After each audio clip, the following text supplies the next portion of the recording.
নমস্কার, আপনারা দেখছেন হুগলি আপডেট। আপনাদের সঙ্গে আমি উষা। আসছি খবরে।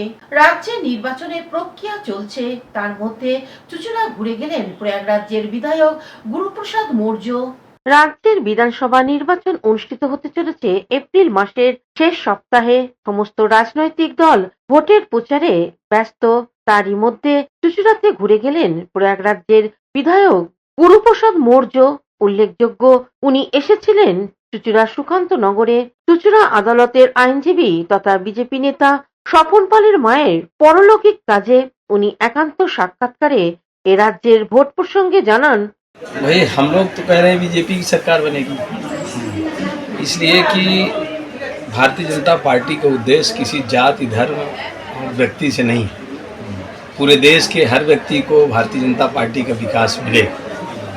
अगर कोई गरीब आदमी पक्के घर में रहे तो वो अमीर आदमी पक्के घर में रहे तो गरीब आदमी भी पक्के घर में रहे।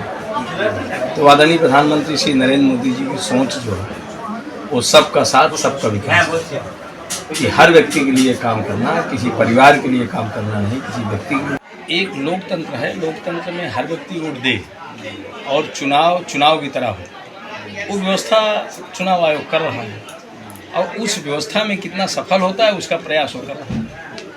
तो हमें पूरा भरोसा है कि चुनाव आयोग इस व्यवस्था में सफल होगा और भारतीय जनता पार्टी की सरकार होगी। चुनाव आयोग क्या बायस्ड काम कर रहा है? इधर जो बोल रहे हैं टीएमसी वाले बायस्ड काम कर रहे हैं।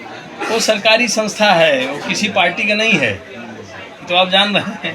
तो वो उसको कहने की भाई ठीक है, वो कहेगा अपना, उनका काम है, सरकारी संस्था का जो काम करना है अपना काम। হুগলি থেকে চন্দনা দত্তের রিপোর্ট, হুগলি আপডেট। এখনকার মতন খবর এই পর্যন্তই। প্রতিদিন দেখুন হুগলি আপডেট। নমস্কার।